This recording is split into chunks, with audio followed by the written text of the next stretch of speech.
name is Beston. I live in Cape Town. Also, I do delivery. Interbet helped me to realize my dreams. Now I have my own delivery vehicle and I'm able to do the removal in and around Cape Town.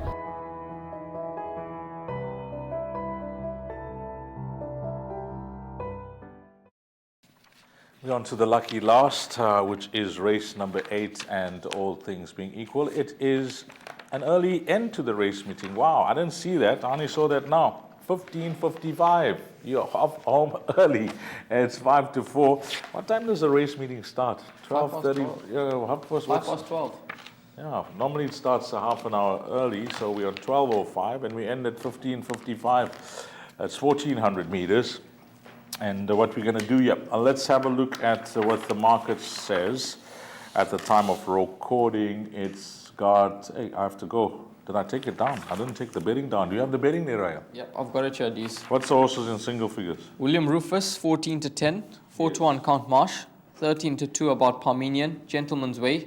8 to 1, White Cedar, Laltimo. It's then a 14 to 1 and better by those. What's the price of Parmenion, you say? 13 to 2. 13 to 2. I mean, that seems to be a big price, considering the 14 to 10, 13 to 2, number 1, 4 to 1. Well, in that jackpot, which is the second jackpot, what have I done here? I've just gone with 3 horses, 1, 5, and 7. The run of the race will be Count Marsh, Robbie Hill's runner. Robbie always does a sterling job with this horse. He seldom runs a poor race. I don't know last time out behind Diani, he didn't find a finish when he was punted. But he always seems to do an outstanding job with this horse, Robbie Hill. Not that he does a bad job with these other horses, but this horse in particular, he seems to just fine-tune him at the right time to win. Draw 1 with Kumalo up, obvious claims. Number 5, William Rufus. I think we did the show last time out and we mentioned that, if he is anywhere near ready debuting in the province, he'll win on the strength of his form lines down in Cape Town. He won well, showing his well-being and showing that the poly track is no issue for him. He now goes to post with 60.5 on his back. He'll certainly go back-to-back. These horses, the one thing that we have to point out to viewers is that horses earn their ratings on the turf and they race off the same rating on the poly track. Now, it can be such that the rating could be a vast difference on both surfaces. So I know this horse was given a rating of 80, we'll call it 84 on the turf, dropped to an 81, and he raced up a 77 on the poly track. And they moved him up to an 80. He could be well ahead of the handicapper on the poly track, number 5, William Rufus. Number 7, Parmenion, Chase Mozine up.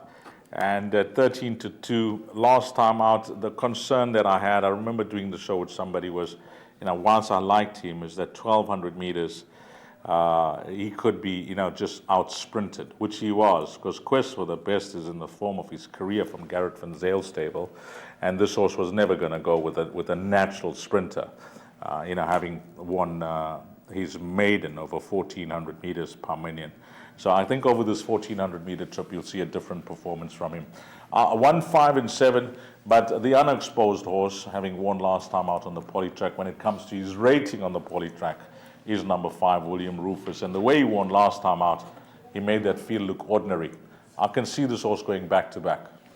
I have to agree with you. I thought William Rufus was a horse that you could possibly banker in that place accumulator. And even at pick 6, I know that he does have 60.5 kgs on the back. Never easy for a 3-year-old, but he's a horse that's on the upward. I think he's a lot better than this field. I think he'll go on to do well, especially down here in KZN. So William Rufus, the one for me. You heard from D's numbers 1, Count Marsh, and number 7, Parmenion, horses that you have to give respect to. And then maybe a horse like the 7-year-old, Gentleman's Way.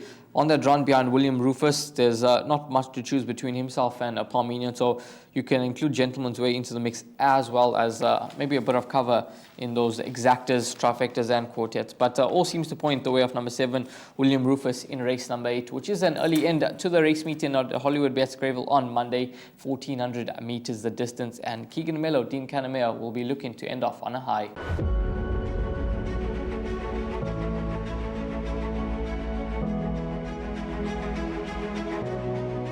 Good fun. Days like these are great. You get the whole industry together. and to have, companies and corporations like Interbet and Cape Racing who are so generous with sort of time and energy into making a day like this possible is it's fantastic for everyone.